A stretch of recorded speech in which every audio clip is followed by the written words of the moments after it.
Good morning. Welcome to Westbridge Church. Welcome to Narnia. That's what it looks like outside. And welcome to all of you on our online campus. That's a great option. And welcome to those of you in our parent viewing rooms. Great option if you have small children you prefer to keep with you during the service. My name's Jeremiah. I'm one of the pastors here. And we are starting, actually not starting, we're in week 3 of a series that we started at the beginning of the year called Emotional Health.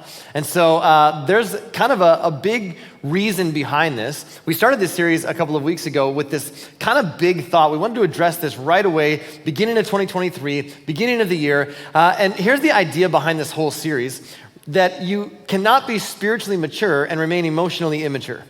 That's the whole thought behind this whole entire series, that becoming spiritually mature or becoming more like Jesus impacts our relationships. And so if you're stunted emotionally and you have these emotional things that you can't figure out how to deal with emotions in a healthy way, it impacts us in the area of relationships more than any other area.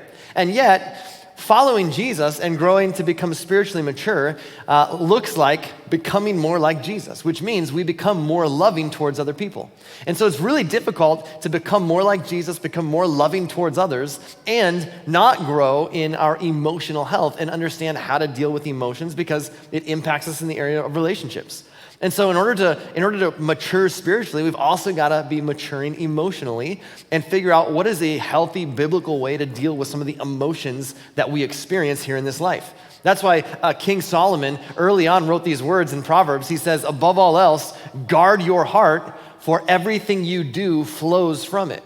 And so throughout this series, we've said that the wisdom that comes from this is not that you just follow your heart. In fact, if you want to live a really kind of emotional roller coaster of a life, then by all means, follow your heart. But the truth is, we guard what goes into our heart because our life flows out of what we put in. And so over the last couple of weeks, we've really looked at a couple of different emotions and what they mean for us. And here's what we've looked at. Number one, we've said this: guilt says, I owe you. Guilt says, I owe you. There is a sense in these emotions that something has been stolen. And so there's a sense if I've done something to you, if I've said something about you, said something I wish I hadn't said, done something I wish I hadn't done, something I regret, I feel like there's a sense that I owe something to you, that I wish I could pay you back. And we even use that language. We use very kind of like financial terms when we say, man, let me make it up to you. I owe you an apology. And so guilt says, I owe you. There's an inequity in our relationship. We're not on even footing. There's a debt-debtor relationship, and now I owe you. And on the flip side of that, when someone does something to you, you experience this emotion of anger. And anger says, you owe me. You owe me. There's a sense where you've stolen from me. You said something, you did something, and now we are not even. Like there is an inequity in this relationship, but it's the other way because now you owe me something. And here's what we've kind of talked about through the last couple of weeks just to bring you up to speed. When we talk about guilt, we said guilt, the solution to guilt, and these emotions kind of get lodged in your heart. And then they make their way out into your relationships. And when it comes to guilt, we said that the solution to guilt, to keeping your heart clean of guilt, is confession. That we first confess to God for forgiveness, but then we confess to the person that we've hurt or the person that we've wronged, or we confess to others to experience healing and change. Because it's really difficult for me to keep going back and doing the same thing when I have to go to you and confess and apologize. And even though I maybe couldn't even pay you back what I feel I owe you, the act of confession brings healing and change. And then we said, what about anger? When it comes to anger, anger says, you owe me. And the truth is, somebody might owe you and you might be 100% in the right, but the best solution for anger is forgiveness. And we don't forgive somebody because they deserve it, and we don't forgive somebody because their apology was so eloquent. We forgive because of all that we've been forgiven. Forgiveness isn't about letting them off the hook. It's about setting ourselves free from carrying around bitterness and resentment. And so when we look at all that God has forgiven us, it empowers us to extend that same grace and forgiveness to other people. And today, we're gonna look at another emotion that's very, very subtle. It's a very, very subtle emotion that sneaks into our hearts, much more subtle than guilt or anger. And to help us today, I'm gonna do something that is gonna feel so crazy, and I'm just gonna ask you to trust me. This is a group participation exercise. And here's what I'm gonna ask you to do. I'm gonna ask you to pull out your wallet, or your checkbook, or your purse, or a credit card, whatever it is that whatever currency you have on you, go ahead and pull that out and just hold it in your hand in front of you. Go ahead and do that right now. First service did this, and let me just tell you, it was chaos. So we're gonna see how this goes. Maybe it's a phone. Maybe you have Apple Pay on your phone. Pull that out. Okay, I just want you to keep it in your hand in front of you, whatever you got. All right, now, here's what I'm gonna ask you to do. Everybody got that? I'm gonna ask you to hand it to the person to your right. Just hand it to them. You can go across the aisle, that's fine. Yeah, if you need to get up, cross the aisle, no problem. Pass it, here we go. All right, let's go. This is so fun, okay. This is scary. I love this. If you're watching online, you're just like, what is happening in that place right now? This is unbelievable. Okay, so now you have the person who is sitting to the left of you. You have their form of currency, wallet, purse, credit card, cash, whatever. Now, I'm gonna ask you to take theirs, and I'm gonna ask you to pass it one more to the right. Go ahead and just pass it down one more. Now we're having fun. Some of you have never been so tense in church ever in your life. You're like, they talked about hell once and it wasn't this bad. I mean, it was just... Okay, now, everybody got that? This is awesome. Fantastic. All right, now, we're gonna receive an offering. I want you to give like you've never given before. No, I'm just kidding. Okay, that was it. Now I want us to return it to their appropriate owners. Let's give it all back. Make sure it's all there. Okay, everybody breathe. Okay, the blood pressure in this room has collectively gone up so high right now. It's like, I'm so warm right now. It's unbelievable. Some of you, you're like, I knew it. I came to church. I knew it. It was my first time in church. I thought I'm going to give it a shot. And sure enough, there it is. The other shoe is dropping. Some of you were like you have not looked up here in the last 2 minutes because you have not taken your eye off of that wallet. You're just like, I see you, buddy. All right. Do you sense the tension and the emotion that we have around? Like, how hesitant are you to pass it, and then you pass it again, and it's just like, oh my gosh. Like, you're checking on your credit card. Like, I gotta make sure everything's all right. Do you see how emotional we get when it comes to this? And here's why I do this. This is just a simple exercise to remind us that there's this subtle emotion called greed. And here's what's really fascinating about this, because guilt says, I owe you. Anger says, you owe me. But greed says, I owe me. Greed says, I owe it to myself, because I have to take care of me. In fact, I'm worried that somebody else won't take care of me, and if I'm gonna be taken care of in this life, then I owe it to myself to put that on my shoulders. I owe me. And greed is the assumption that whatever comes to you must be for you. Whatever comes to you must be for you. But just because it came to you, it must be for you. I owe me. And if I don't take care of me, nobody else is going to take care of me. So I have to look out for myself and make sure I'm taken care of. And here's what's amazing about this. Greed is this very subtle thing. It's like it gets into our hearts. In the way that you think about your physical heart and things that clog your arteries, greed is one of those things that's like it comes in and it clogs your arteries spiritually, and you don't even know it's there. It's just one of those things that left undealt with can cause massive damage. But what's amazing about it is it's so subtle. It's very easy to see in other people, and it's very difficult to see in ourselves. In fact, it's almost like this message feels very irrelevant because none of us struggle with greed. But we can all think of that person in our friend group or our family who really needs to hear this message, so I thought we'd go ahead and do it. But the truth is this, right? Regardless of what we believe about God, maybe you're just exploring faith, maybe you're not even a Jesus follower. You're watching online, you got invited by a friend, and you're like, all right, I'll give this church thing a shot, and you're like, here we go, they're talking about this. The truth is we all want to be generous people. I don't know anybody who wants to be known as a stingy, miserable, miserly person. Nobody wants to be known for that. In fact, you've been around people who have allowed greed to kind of get into their hearts, and it filters the way that they view relationships, and it filters the way that they interact with other people. And you're like, it's miserable. It's not fun to be around them. Because we get the word miserable from the word miser.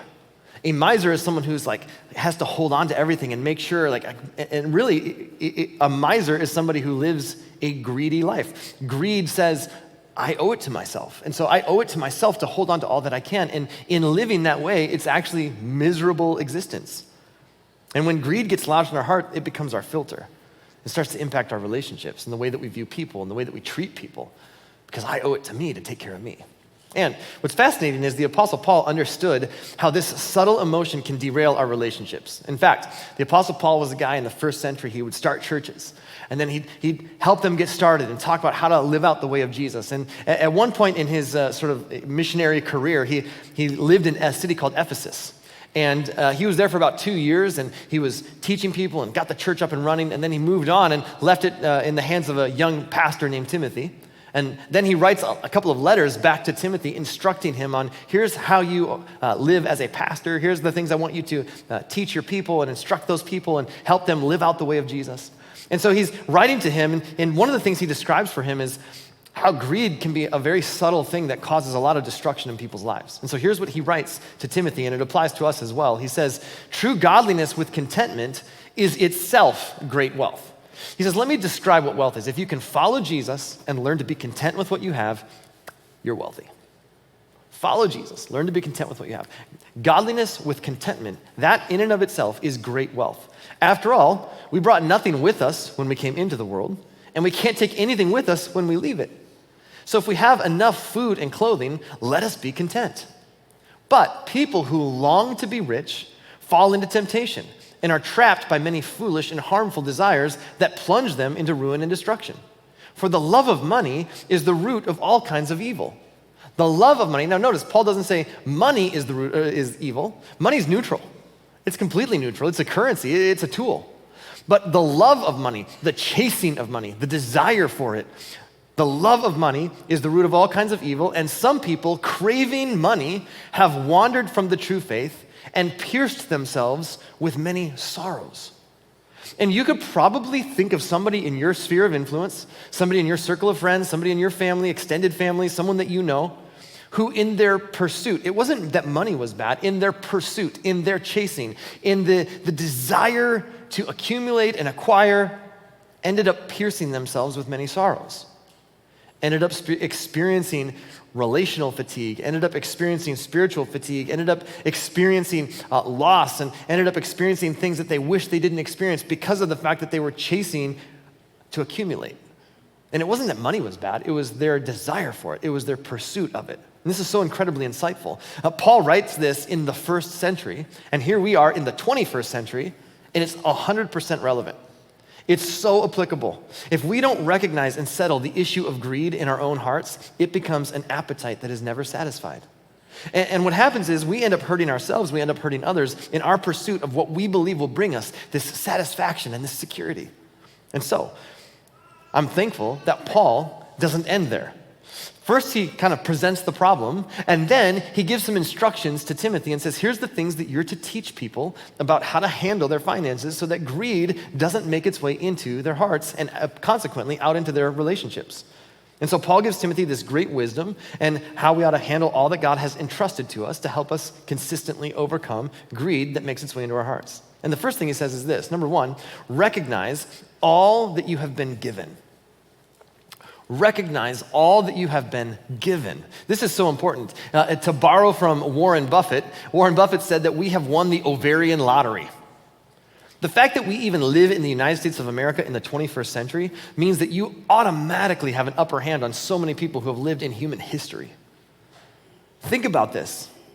I mean, somebody posed the question the other day, would you rather live like an average American today or like a king 500 years ago? And I thought, even a king 500 years ago didn't have running water. Even a king 500 years ago. Like, life is so much better for the average American today than kings lived 500 years ago. We didn't decide when we would be born. We didn't decide the opportunities we'd be given. We didn't decide which talents we'd have, what access we would have to different resources. Whatever material wealth or riches you've been able to accumulate in this world have been entrusted to you by God. And so the question that each of us has to wrestle with is, God, why have you entrusted to me what you have? However much or however little, it isn't about more, it's about how do I manage what's been given to me? And so here's what Paul writes to Timothy. He says this: teach those who are rich in this world not to be proud and not to trust in their money, which is so unreliable.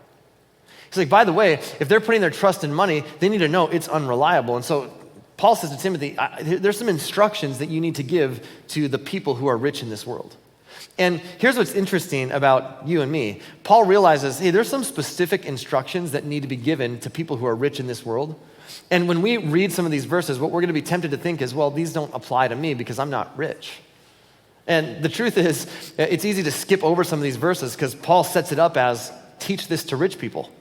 And we look at our lives sometimes and we go, well, that's not me, that doesn't apply. Where's the normal person verses? But listen, there's some interesting complexities that rich people have to deal with that normal people don't have to deal with.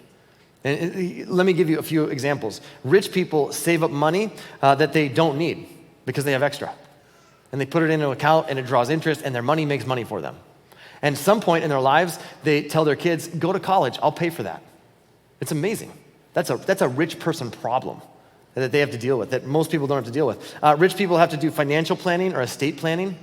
And it's like, man, I know that when I die, I'm gonna have extra money. I have more money than I have time to spend it. And so I now have to pay somebody to do something with all the extra money that I have after I die. What a hassle, you know? It's rough. Rich people overeat. I mean, they have so much food in their house that they will literally go into their refrigerator and take food that they didn't finish yesterday and throw that food away because they have to make space for the new food that they brought in today. It's so stressful. It's such a problem. My 3 kids that live at home enjoy 3 different types of cereal. Do you know how stressful that is? I mean, it's like we have to buy 3 different types of cereal and pour it into 3 different bowls. I mean, come on, who's got time for this?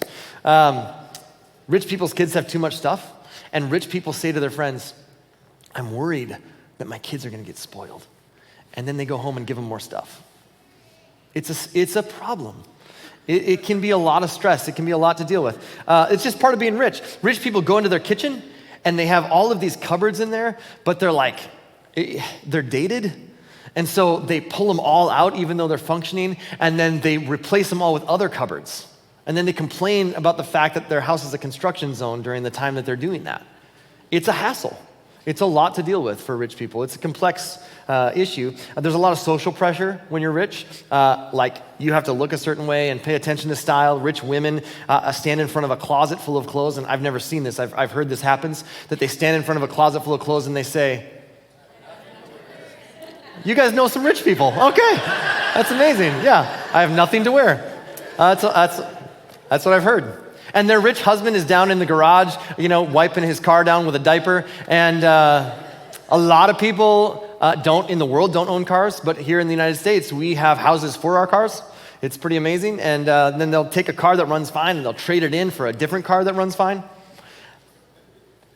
This one fascinates me. Rich people, whoever they work for, their company will say to them, you can take a few weeks and not come to work, and we're still gonna pay you. What? That's sick.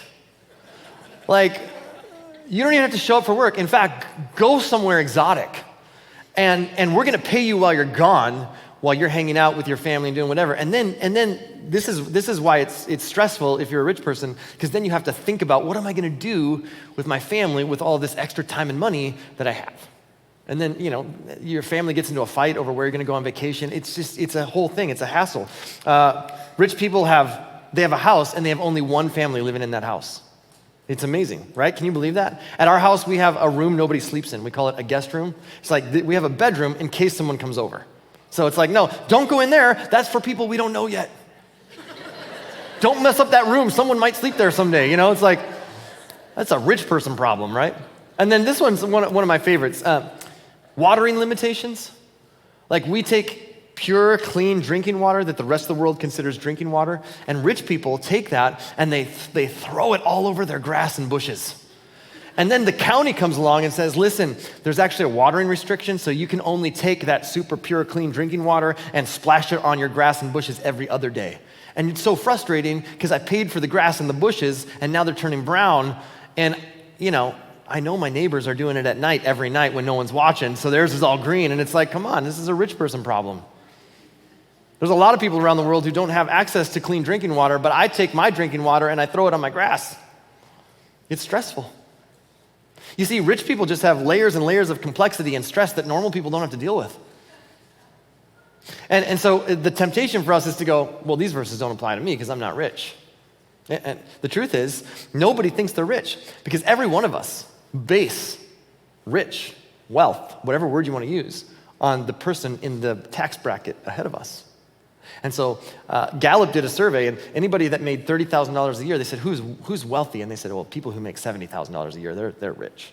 And the people who made $70,000 a year said, well, the people who make $100,000 a year, they're super rich. And the people who make $100,000, and on it goes, and nobody thinks they're rich. Only the people in the tax bracket ahead of you are. It's fascinating, isn't it?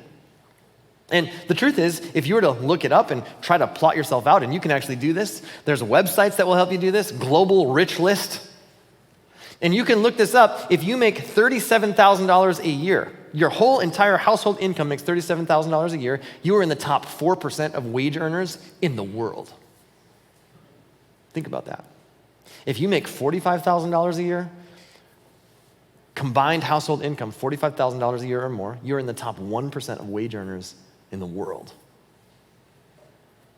And yet, when I tell you that, nobody in this room has this thought. Wow, we're a lot richer than I thought. This is amazing. I love this place. No sense of relief washes over you, does it?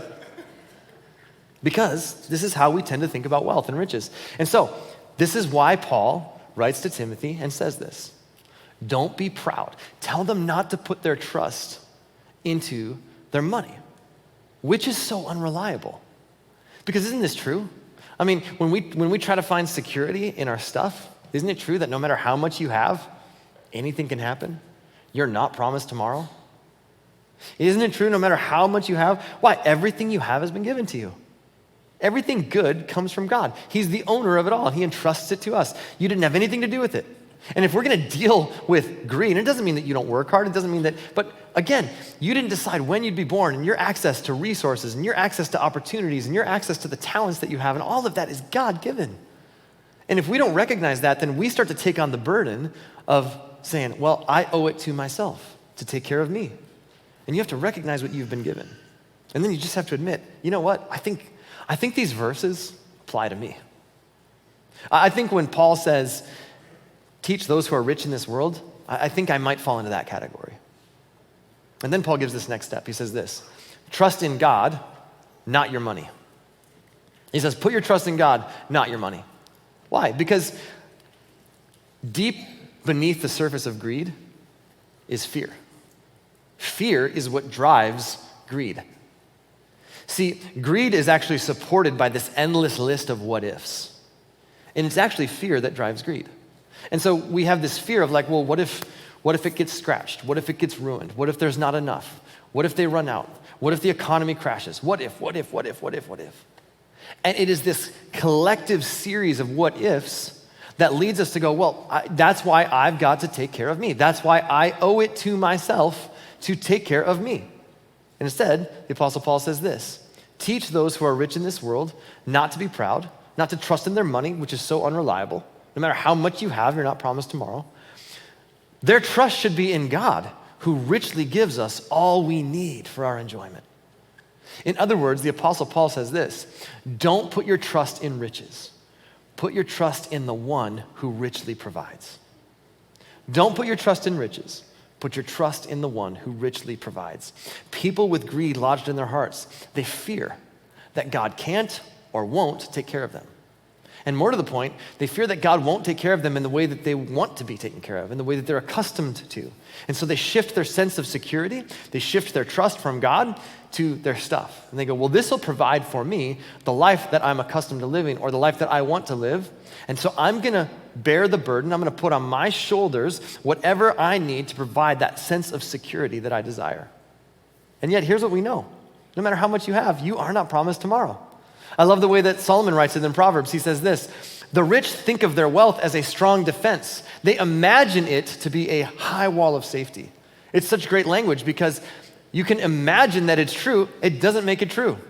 He says they imagine that it's a high wall of safety, but that is truly their imagination because no matter how much they have, you're not promised tomorrow. It's so fascinating. Jesus actually said at one point to be on the guard against every type of greed because life does not amount in all of your possessions. Another time, Jesus said this, no one can serve two masters. You'll hate one and love the other. You'll be devoted to one and despise the other. You cannot serve both God and money. Oh, time out, Jesus. Don't you mean God and the devil? Those seem to be the opposites here. And Jesus says, no, God and money, because here's what Jesus knew, that the number one sort of pull on our hearts. For us as human beings, the what ifs that we face are legitimate. And Jesus knew that that would drive us to greed. And so he knew that the number one pull on our hearts, the thing that would pull us away, pull our attention, pull our affection, pull our devotion from him would be a dependence on our things here in this life. So he says, look, you can't be devoted to both of those things. And so Paul says, recognize what you have been given. There's no reason for pride because all of this has been entrusted to you. And secondly, don't allow your hope and your trust to shift from God to your stuff. And the way that you keep those things in perspective, Paul gives us a very simple action step. He says this, regularly practice generosity.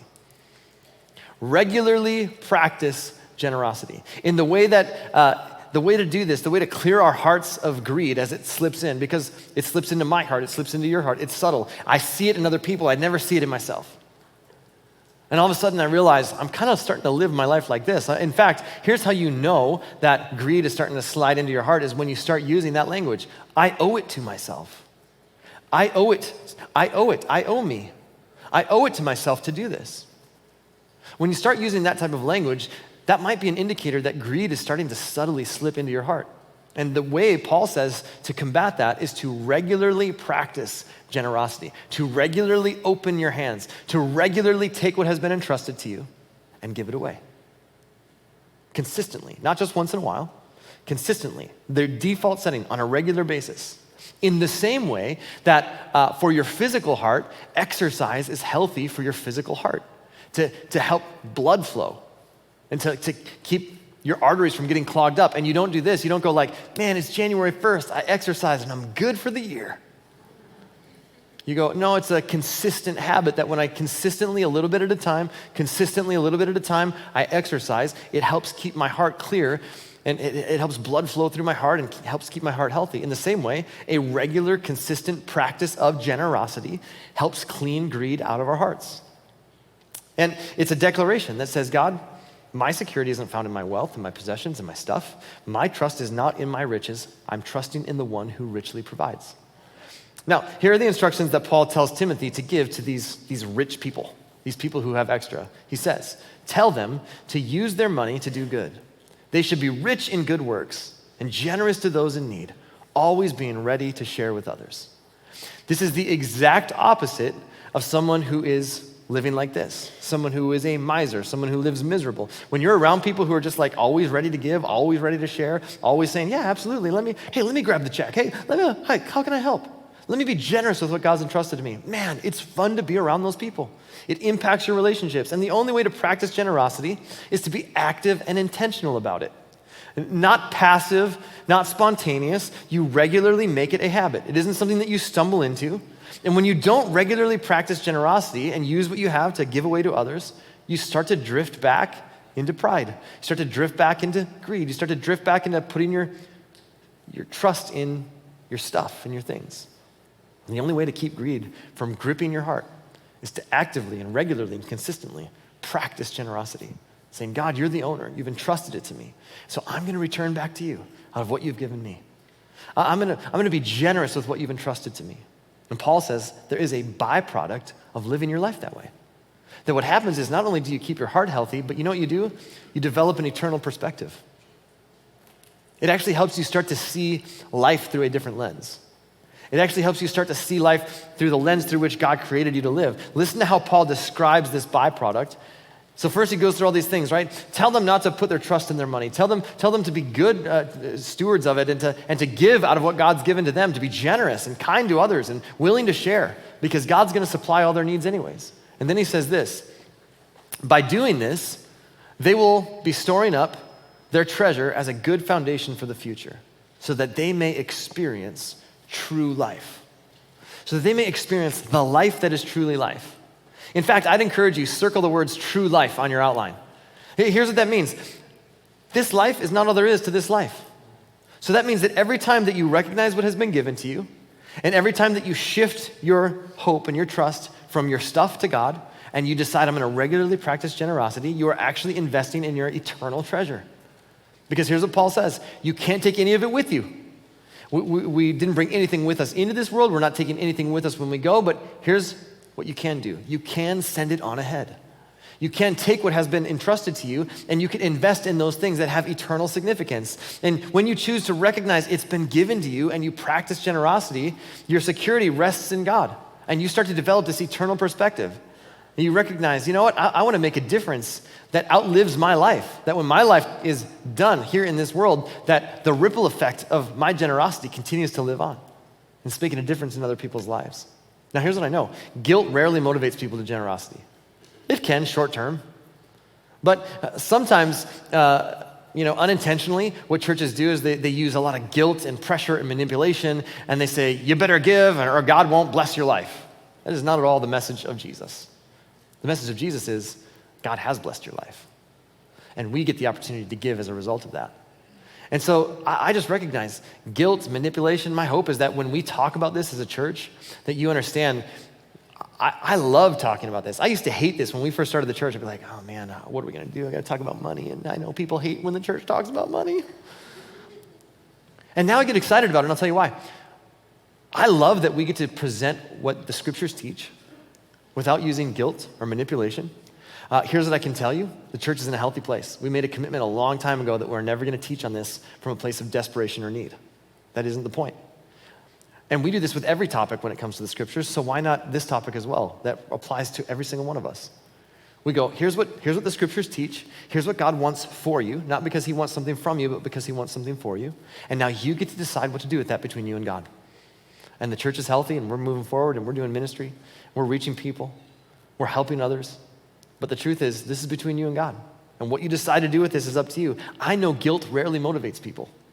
Now, I know that an awareness of need rarely motivates people to generosity. I think that what really changes people's hearts towards their stuff is realizing every time I return back to God out of what he's entrusted to me, it helps grow my faith, and I'm making an investment in the life that is truly life, the life beyond this life.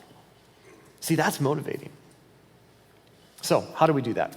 In really practical terms, let me give you 2 simple things that you can do. And I want to encourage you, if you've never done this before, put it to the test. Just try this. Try to put these things into practice. And if you're like, man, I just don't know if this is going to work, give it a shot. What have you got to lose? Here's 2 simple steps that will help you. Number 1, give back to God first. Give back to God first. What does that mean? I intentionally wrote the word back because when we give to God, we're actually returning to him out of what he's first entrusted to us.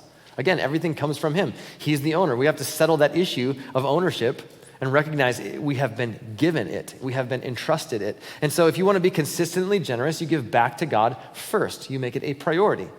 In fact, in Proverbs, Solomon writes this, honor God with everything you own, give him the first and the best. And so this just means every single time that it comes to you, before I do anything else, I give back to God. In fact, the language we use all the time is give, save, live. Give, save, live, give, save, live. We give back to God first, then we save, that's just wisdom, and then we live on the rest. The American culture teaches you this, live. If you have any left over, save a little, and then if there's any left after that, maybe consider giving.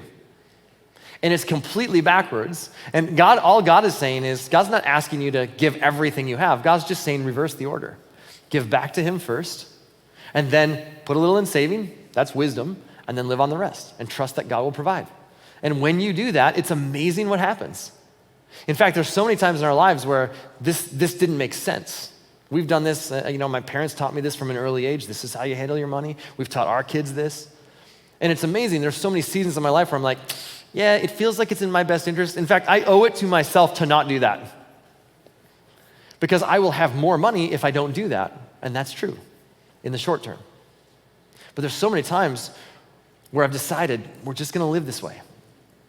And I'm worried that I'm going to have more months left over at the end of my money. And yet, God, I'm not trusting in my stuff. I'm trusting in you. I don't want to put my trust in riches. I want to trust the one who richly provides. So I'm going to give it back to you first.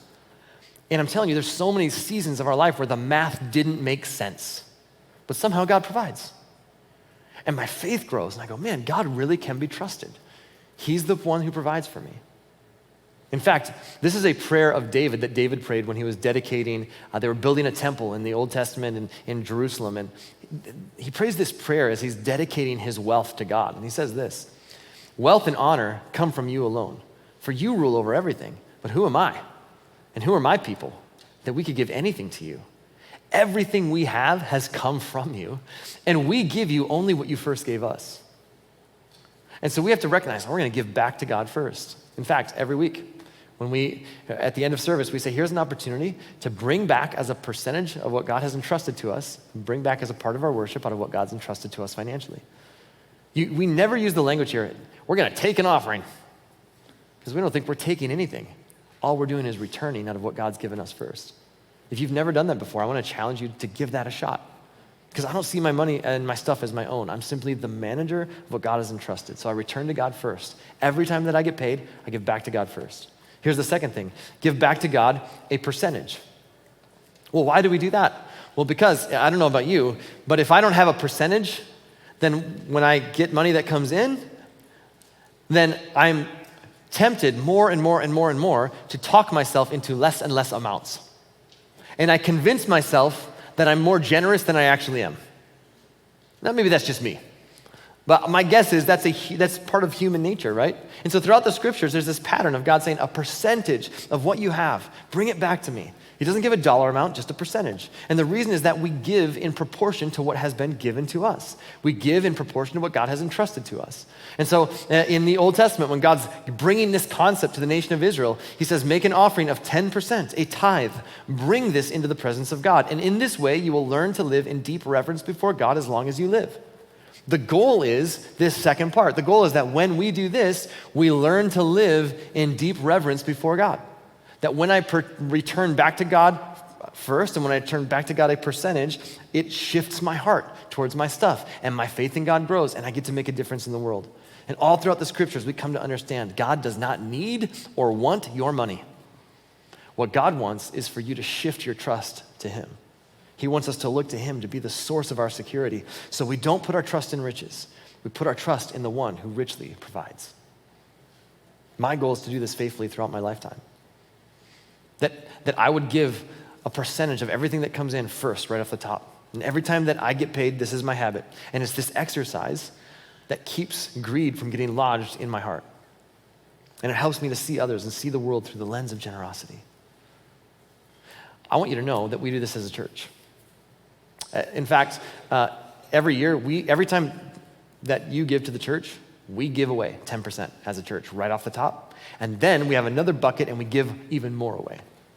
Last year, through various different projects, and we've been doing Fathers for the Fatherless for the last 3 years. Last year, we started something called Run for Her, and this was a way for us to give back even more. We have global partners that we give to every single month. We have local projects. We have global projects. We have scholarship funds for students, for camps and mission trips. I mean, there's all kinds of things that we're doing. Let's just give, and be generous. And last year as a church, we were able to help start Run for Her, and we're doing it again this year. And I want you to see the impact that that's making. Check out this video. All right, are you ready? Tell me what it was like to run for her. I did not think that was something I would ever be capable of doing. I didn't think I could actually run that far. I signed up because I wanted to make a difference. I wanted to do something. I was nervous to show up to the training runs. I broke my kneecap at the beginning of January. I just didn't know if I would have the physical capacity, if I would be healed. It's difficult for me to leave my comfort zone, to leave my comfort nest. It was way out of my comfort zone. I didn't want to sign up for something that I wasn't able to finish.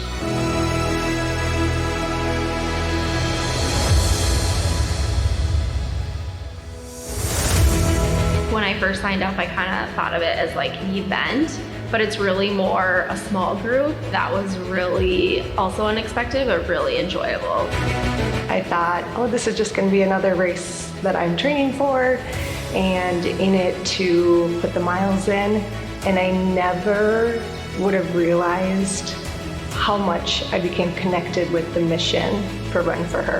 I think I realized it definitely towards the end as we got further along in the training that your body adjusts and your mind also adjusts. If it wasn't for the fact that we were doing it together, it wouldn't have been the same. Once you get out of your own head and realize that this isn't about me, it is about something much bigger. There are people worth fighting for in this world, whether you've met them or not. Kind of hit me different than when I just run a race for myself. I feel like I just have this greater awareness. I realized it definitely towards the end as we got further along. I think the most unexpected thing was just some of the conversations that we had on training runs and body adjusts and mind also adjusts. And so it's a lot of I think one of my favorite things about when we were training was something my husband always said. You want to know this is hard because the actual run was done for today and you're wondering.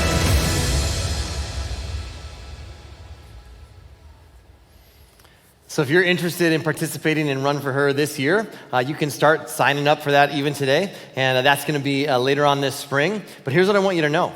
There's a couple of things before we close, real quick. Some people have asked this in the past. Why do we give to a local church as opposed to why can't I just give to local Christian charities? You absolutely can.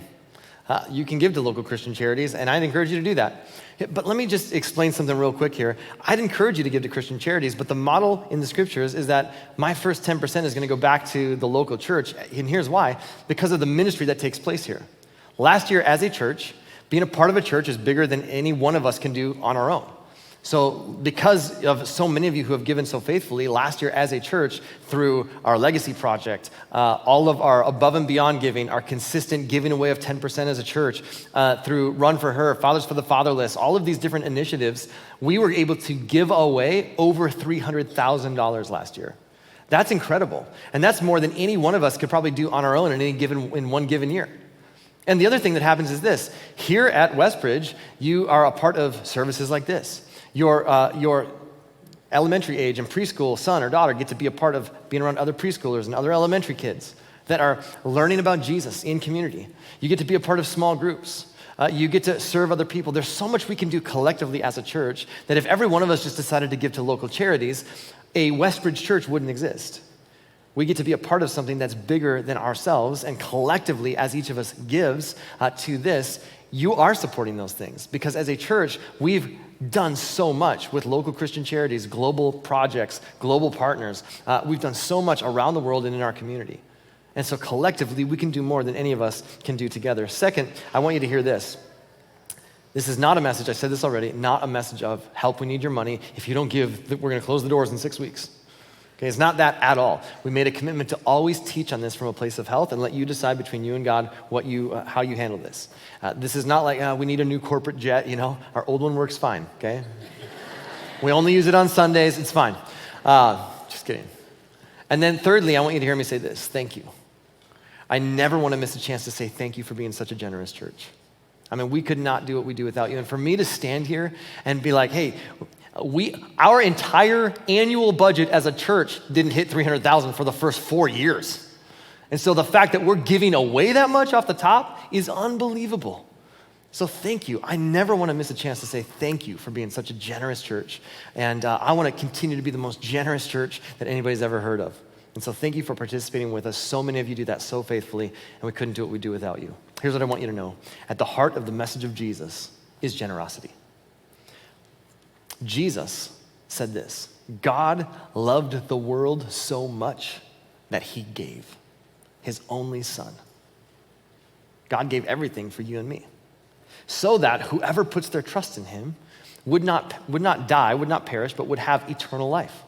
That though my physical body will die, that I will live forever as a part of God's family. And all that is required to do that is to put your trust in Jesus, to say yes to the invitation, to have your sins forgiven, and to be welcomed as a part of God's family. And I want to invite you, if you've never said yes to that, I want to invite you to do that. And you can do that by just agreeing with this prayer as we close. God, please forgive my sins. Forgive me for the times that I've walked away from you. I'm so grateful you never walk away from me. And in your love for me, you gave your son. I want to put my trust in him. Help me to follow you as best as I know how. Make me your son, make me your daughter. And God, for every one of us, we fight so often the fear of the what ifs. They're very legitimate. And yet, we recognize to fight against that, regularly practicing generosity will help rid our hearts of the greed that makes its way in. And so I just pray, give us the wisdom to see where to apply this in our life, and then give us the courage to do it. In Jesus' name, amen.